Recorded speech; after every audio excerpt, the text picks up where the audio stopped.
నమస్తే, నేను Varaprasad. Welcome to 30/60. ముందుగా హెడ్లైన్స్ చూద్దాం.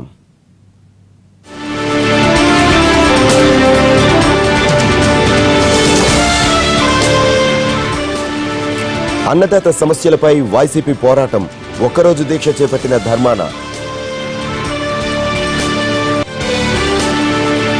ఆరోగ్యంగా ఉంటేనే ఆనందం, ప్రజారోగ్యమే లక్ష్యమన్న బాబు.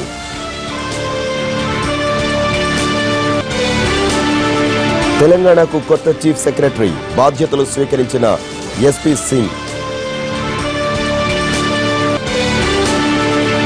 సమాజ్వాదీలో ముదురుతున్న ముసలం, మళ్లీ మొదటికొచ్చిన కుటుంబ కలహం.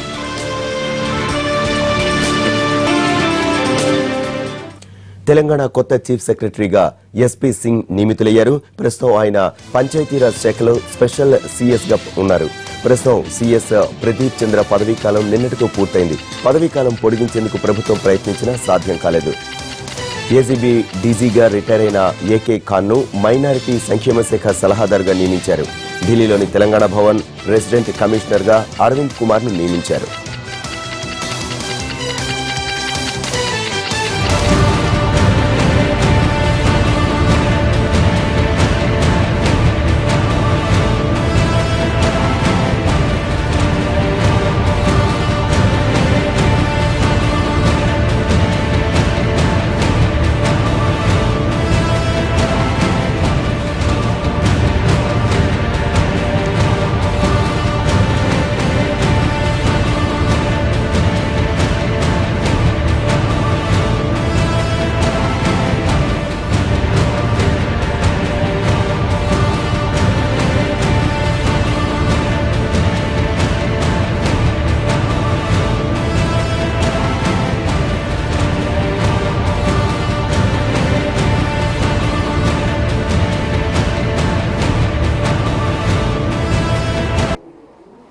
మొట్టమొదటి గౌరవ ముఖ్యమంత్రి గారికి మా పట్ల పెట్టిన ఒక నమ్మకం, ఒక విశ్వాసం కోసం వారికి చాలా ధన్యవాదాలు.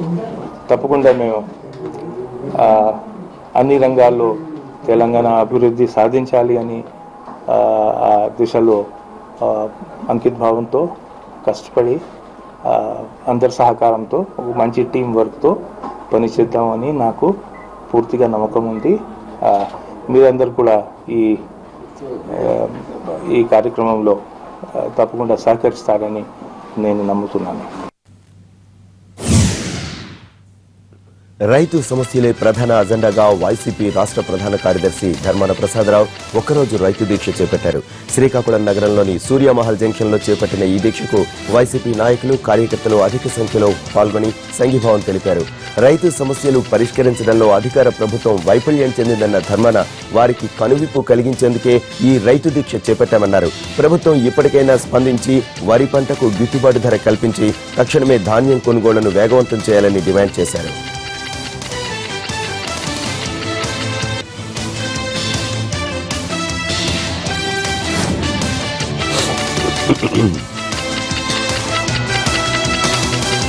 తెచ్చిన అప్పులు తీర్చాలని ఎదురు చూస్తున్నటువంటి వారికి ఈవేళ లేకుండా చేస్తున్నారు. ఇలాంటి పరిస్థితుల్లో వాళ్ళు నూతన సంవత్సరాన్ని ఎక్కడ వేడుకలు జరుపుకోగలరు, పండుగను ఎక్కడ వేడుక జరుపుకోగలరు? అవమానాలకు గురవుతున్నారు, కన్నీరు పెడుతున్నారు, కళ్ళాల మీద ధాన్యాన్ని కాపు కాసుకుని ఊసురోమంటున్నారు. ఈ పరిస్థితులు ప్రభుత్వానికి పట్టడం లేదు. అందుకే మేము ఈ వేడుకలను బహిష్కరించడం, ప్రభుత్వం మీద ఒత్తిడి తీసుకొచ్చే విధానంగా ఈ కార్యక్రమాన్ని చేపట్టాం. రైతు సమస్యలు పరిష్కరించడంలో అధికార ప్రభుత్వం ఘోరంగా విఫలమైందన్న ధర్మాన కనువిప్పు కలిగించేందుకే రైతు దీక్ష చేపట్టామన్నారు. దీక్ష స్థలం నుంచి మరింత సమాచారం మా ప్రతినిధి సీనుబాబు అందిస్తారు. రైతు సమస్యలే ప్రధాన ఎజెండాగా మాజీ మంత్రి, రాష్ట్ర ప్రధాన కార్యదర్శి ఒక్కరోజు రైతు దీక్షను చేపట్టడం జరిగింది.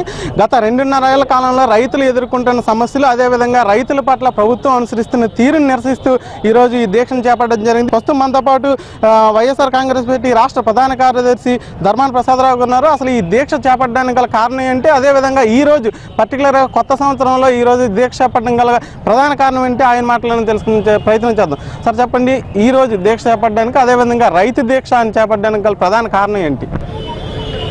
మరి ఇప్పటి వరకు 7,000 క్వింటాలు కొన్నామని నిన్న జిల్లా పరిషత్ సమావేశంలో ప్రభుత్వం తరఫున అధికారులు ప్రకటించారు.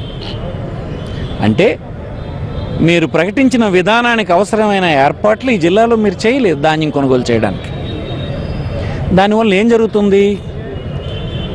6 నెలల క్రితం నుంచి పెట్టుబడి పెడుతున్నటువంటి రైతులు ధాన్యం అమ్మితే కూలీలకు ఇవ్వాలని, ధాన్యం అమ్మితే పండుగ జరుపుకోవాలని, ధాన్యం అమ్మితే తెచ్చిన అప్పులు తీర్చాలని ఎదురు చూస్తున్నటువంటి వారికి ఈవేళ ఇది లేకుండా చేస్తున్నారు. ఇలాంటి పరిస్థితుల్లో వాళ్ళు నూతన సంవత్సరాన్ని ఎక్కడ వేడుకలు జరుపుకోగలరు, పండుగను ఎక్కడ వేడుక జరుపుకోగలరు? అవమానాలకు గురవుతున్నారు. ఎందుకు ఇలా రైతులను హింసిస్తున్నారో మాకు అర్థం కావడం లేదు. నా ఉద్దేశంలో ముఖ్యమంత్రి గారికి క్షేత్రస్థాయిలో ఉండేటువంటి రైతాంగ సమస్యల మీద అవగాహన లేకపోవడం కానీ, కాకపోతే ఈ రైతులు సమస్యలను పట్టించుకోవాల్సిన అవసరం లేదన్న నిర్లక్ష్యం ఉండడం కానీ జరిగి ఉండాలి. ఆయన మారిపోయాను నాకు ఓటేయండి, గతంలోలా కాదు రైతులకు పక్షపాతిగా పనిచేస్తానని మాట చెప్తే మళ్ళీ ప్రభుత్వం రావడానికి సహకరించారు. కానీ నేడు మళ్ళీ ప్రభుత్వం వచ్చిన తర్వాత ఇంతకు ముందు కంటే అధ్వాన్నమైనటువంటి పరిపాలన ఈ రాష్ట్రంలో సాగుతుంది. అతను ధనవంతుల సమస్యల మీద దృష్టి తప్ప రైతాంగ సమస్యల మీద దృష్టి కానీ, కూలీల సమస్యల మీద దృష్టి కానీ లేదు. ఈవేళ రైతులు అయిన కాడుకు అమ్ముకునే పరిస్థితి ఉంది జిల్లాలో. అంటే అది కూడా దొంగతనంగా అమ్ముకోవాల్సినటువంటి పరిస్థితి వస్తుంది. కేంద్ర ప్రభుత్వం ప్రకటించినటువంటి మినిమం సపోర్ట్ ప్రైస్ 1,170 రూపాయలు చెల్లించాల్సి ఉంది 80 కిలోలకి. కానీ ఈవేళ 900కే జిల్లాలో అమ్మేస్తూ ఉన్నారు. ఇది ప్రభుత్వానికి కనిపించడం లేదా? మీరు ప్రకటించిన మద్దతు ధరే రావడం లేదని మీకు తెలియడం లేదా? పండించినటువంటి పంట అమ్ముకునే దిక్కులేనటువంటి పరిస్థితుల్లో ఉన్నారని మీకు అర్థం కాలేదా? అందుకే మా ఈ నిరసన. వైఎస్ఆర్ కాంగ్రెస్ పార్టీ, మా నాయకుడు జగన్మోహన్ రెడ్డి నిరంతరం గడిచిన 2.5 సంవత్సరాలుగా రైతు సమస్యల మీద పోరాడుతూనే ఉన్నాడు. ప్రత్యేకంగా ఈ జిల్లాలో మరీ అధ్వాన్నమైన పరిస్థితి వరి పండించిన రైతుకు దాపురించింది. అందుకే నేడు మేము వైఎస్ఆర్ పార్టీకి చెందినటువంటి వారందరం ఇక్కడ ఈ వేడుకల్ని బహిష్కరించి నిరసన తెలియజేయడం ద్వారా వారిలో కొంత కదిలికి తెద్దామని, ఒక స్పృహ కలిగిద్దామని, ఈ సమస్య ఉందని భావించకుండా తప్పించుకుంటున్న ప్రభుత్వానికి ఇది పెద్ద సమస్యగా ఉందని తెలియజెప్పడానికి ఈ కార్యక్రమం చేపట్టాం. ఇది అయినప్పటికీ ఏదైతే శ్రీకాకుళం జిల్లాలో రైతులు ఎదుర్కొంటున్న సమస్యలను ప్రభుత్వం దృష్టికి తీసుకెళ్లాలి, అదేవిధంగా స్పందించి రానున్న రోజుల్లో ధాన్యం కొనుగోలు కేంద్రాలు ఏర్పాటు చేయడం కానీ, రైతులకు గిట్టుబాటు ఏర్పాటు చేయడంలో కానీ ప్రత్యేక దృష్టి సాగించాలి. ఖచ్చితంగా రైతులకు గిట్టుబాటు ధర ఇచ్చే వరకు కూడా వైఎస్ఆర్ కాంగ్రెస్ పార్టీ తరఫున పోరాడుతూనే ఉంటామని స్పష్టం చేయడం జరుగుతుంది.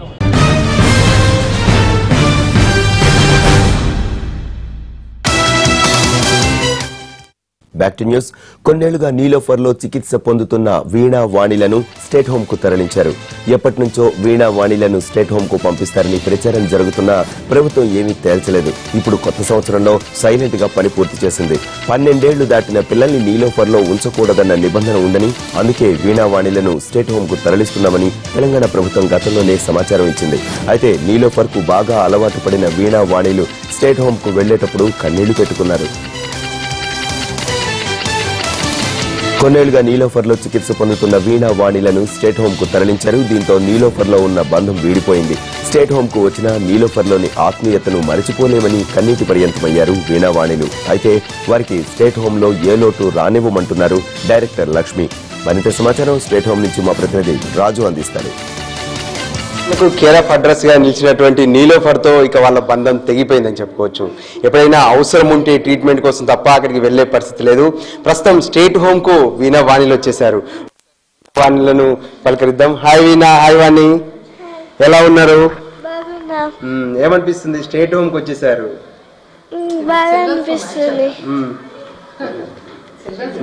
అంటే ఇంతకాలం కూడా మీరు నీలోఫర్ లో ఉండేవాళ్ళు కదా, ఇప్పుడు స్టేట్ హోమ్ లో ఉన్నటువంటి శిశు విహార్కి వచ్చేసారు కదా, ఏమనిపిస్తుంది? కొత్తగా అనిపిస్తుందా? ఎట్లుంది? కొత్తగా అనిపిస్తుంది. ఇంకా నీలోఫర్ ని బాగా మిస్ అయినట్టు అనిపిస్తుంది. మిస్ అయిపోతున్నారా? నిజంగా నీలోఫర్ లో మీరు అంటే బాగా మీకు ఏంటి ఆ రిలేషన్ ఏంటి? అంటే గత 10 years గా నీలోఫర్ లోనే ఉంటున్నాం. అక్కడ వాళ్ళు, ఇంకా అక్కడ రూమ్స్ అన్ని అక్కడ తిరుగుతూ ఉంటుండే. అలా అక్కడ నిజంగా మీరు మర్చిపోలేని ఫ్రెండ్స్ ఎవరున్నారు నాన్న? అంటే అందరూ ఉన్నారు.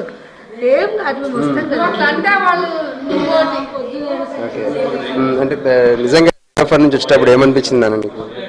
అంటే కొంచెం బాధ వేసింది, కానీ ఇంకా కొత్త ప్లేస్కి వస్తున్నామని హ్యాపీ కూడా. ఓకే, అంటే ఇప్పుడు ఏ క్లాస్ వరకు కంప్లీట్ చేశారు? ఇక ఇక్కడ ఎలా ఉంటుంది అనుకుంటున్నారు? అంటే 5th క్లాస్ సెకండ్ టర్మ్ వరకు కంప్లీట్ అయింది. ఓకే, ఇప్పుడు మండే నుండి థర్డ్ టర్మ్ స్టార్ట్ చేద్దాం అనుకున్నాం. ఇంకా మీ సిస్టర్ ఏమంటుంది? మీరిద్దరు కూడా ఎప్పుడు కలిసి ఉంటారు కదా, నిలోఫర్తో వచ్చేటప్పుడు ఏమంటుంది? అంటే చాలా ఫీల్ అయ్యింది, అంటే మిస్ అవుతున్నానని బాగా ఏడ్చింది. ఓకే, ఇద్దరిలో ఒక సిస్టర్ మాత్రం తను బాగా ఫీల్ అవుతుంది. చెప్పినా ఎందుకు బాధపడుతున్నాను?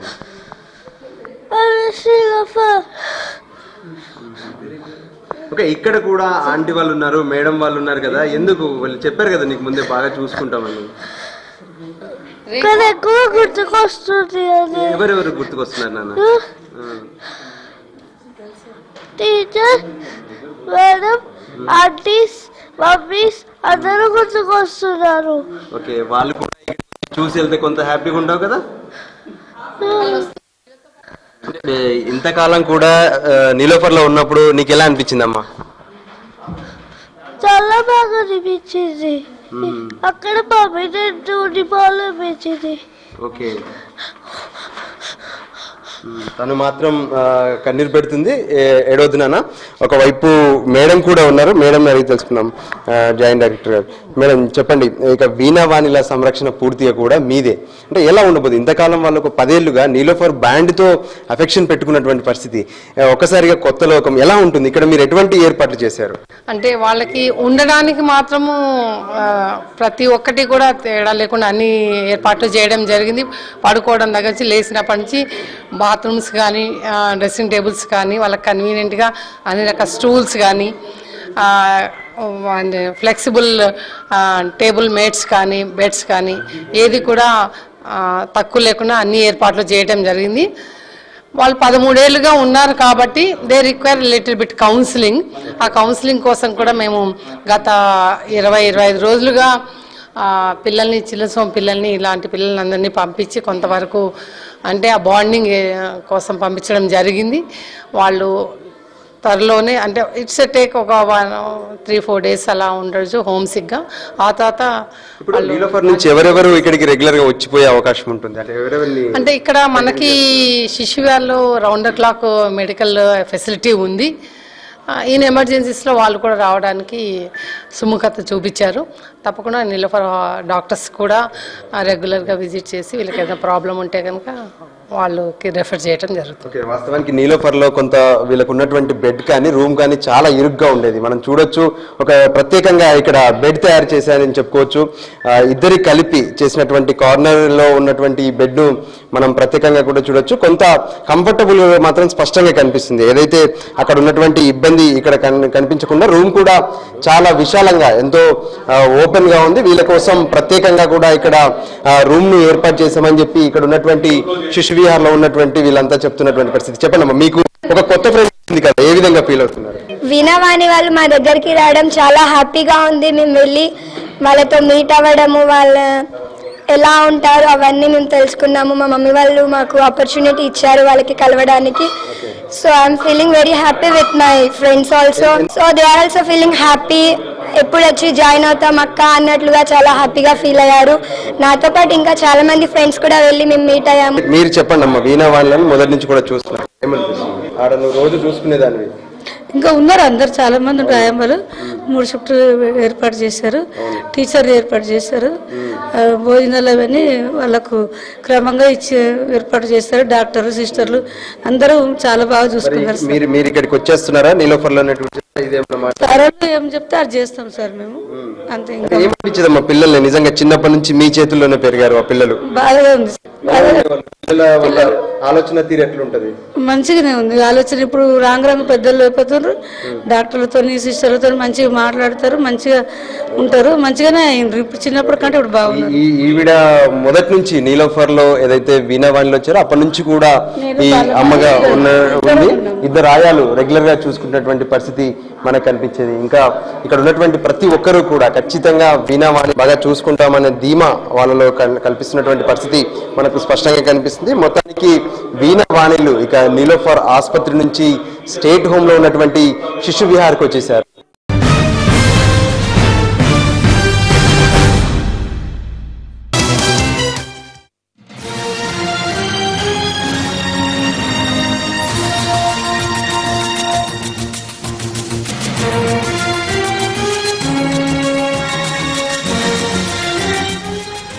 పెద్ద మొత్తంలో బంగారాన్ని సముద్ర మార్గంలో తరలిస్తున్న ఓ ముఠా ఆట కట్టించారు చెన్నైకి చెందిన డైరెక్టరేట్ ఆఫ్ రెవెన్యూ ఇంటెలిజెన్స్ అధికారులు. నిందితుల నుంచి 8.7 కేజీల బంగారాన్ని స్వాధీనం చేసుకున్నారు. దీనికి సంబంధించిన మరిన్ని వివరాలు మా ప్రతినిధి దినకర్ అడిగి తెలుసుకుందాం. దినకర్, చెప్పండి, గోల్డ్ సీజ్ కి సంబంధించిన వివరాలేంటి? అక్రమ బంగారం పైన దృష్టి పెట్టినటువంటి చెన్నై ఈడీ అధికారులు ఈసారి ఖచ్చితంగా చెన్నైకి వస్తున్నటువంటి బంగారం పైన ఏ మార్గాల్లో వస్తున్నా కానీ వదలనటువంటి పరిస్థితి ఇక్కడ కనిపిస్తుందని చెప్పవచ్చు. అందులో భాగంగానే ఈ రోజు ఉదయం రామేశ్వరంలో జరిగినటువంటి దాడులు ఏవైతే ఉన్నాయో అక్కడ మండపం అనే ఒక ఏరియా ఉంది. ఈ ఏరియాకి శ్రీలంక దగ్గర నుంచి వచ్చేటువంటి బోట్స్ ఏవైతే ఉన్నాయో ఆ బోట్స్ ద్వారా అక్రమంగా జనాలు వెళ్తారు. దాంతో పాటు గోల్డ్ కూడా అక్కడి నుంచి రావడం జరుగుతుంది. ఈ రోజు జరిగినటువంటి దాడుల్లో భాగంగా అక్కడ మండపం దగ్గర పోలీసులకు వచ్చిన సమాచారం మేరకు దాదాపు 2,44,00,000 సంబంధించిన వాల్యూ చేసే గోల్డ్ బిస్కెట్స్ మొత్తం అంతా సీజ్ చేయడం జరిగింది. అందులో భాగంగా దీనికి సంబంధించి కూడా 31వ తారీఖు నుంచి అక్కడ కాపు కాయడం జరిగింది. సో పోలీసులకు వచ్చినటువంటి సమాచారం మేరకు దాదాపు ముజ్బిర్ రెహమాన్ అని చెప్పి ఒక వ్యక్తి దగ్గర ఈ గోల్డ్ అంతా స్వాధీనం చేసుకున్నట్టుగా మనకు ఉన్నటువంటి సమాచారం. ఆయన దగ్గరలో ఉన్నటువంటి ఒక కోస్టల్ విలేజ్ లోకి తీసుకొని వెళ్తున్నారు. ఒక పర్స్ లో పెట్టుకొని వెళ్తుండగా ఈ గోల్డ్ అంతా పోలీసులు మాటు వేసి అక్కడ ఆయన దగ్గర నుంచి స్వాధీనం చేసుకున్నట్టుగా మనకున్న సమాచారం. దీనికి సంబంధించి మిగతా ఏరియాల్లో కూడా రామేశ్వరం పరిసర ప్రాంతాల్లో శ్రీలంక నుంచి వచ్చే ప్రతి ఒక్క బోటు పైన దృష్టి పెట్టి అక్రమంగా వస్తున్నటువంటి గోల్డ్ పైన దృష్టి పెట్టినట్టుగా మనకు సమాచారం. దీనికి సంబంధించి కూడా అధికారులు మరి కాసేపట్లో ఒక ప్రెస్ మీట్ కూడా పెట్టి 24 క్యారెట్ల విలువ చేసే మొత్తం ఈ యొక్క 30 గోల్డ్ బిస్కెట్స్ ను కూడా చూపించే అవకాశం ఉంది. Prasad, right, thank you Dinakar.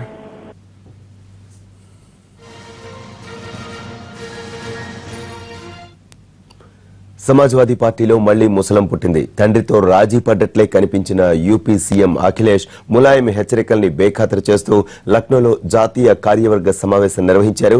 ములాయంకు కొన్ని డిమాండ్స్ పెడతారన్న అందరి అంచనాలు తలకిందులు చేస్తూ ఏకంగా అఖిలేష్ నే జాతీయ అధ్యక్షుడిని చేయాలనే ప్రతిపాదన చేశారు రామ్ గోపాల్ యాదవ్. అలాగే శివపాల్ యాదవ్ ను రాష్ట్ర పార్టీ పదవి నుంచి తొలగించాలని, అమర్ సింగ్ ను పార్టీ నుంచి బహిష్కరించాలని ప్రతిపాదించారు అఖిలేష్ యాదవ్. అయితే ఇప్పటికీ ములాయంకే తన మద్దతు అంటూనే పార్టీ భవిష్యత్ కోసం కఠిన నిర్ణయాలు తీసుకోవాల్సిందేనని కోరారు అఖిలేష్.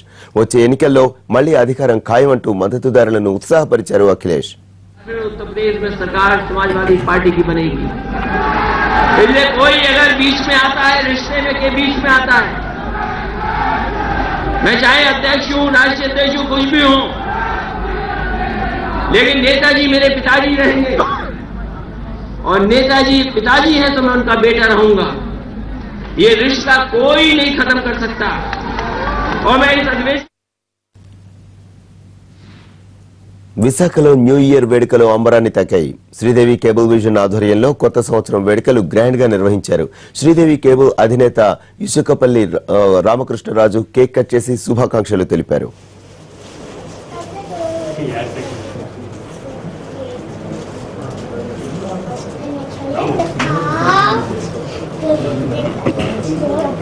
ముందు కేక్ కట్టింది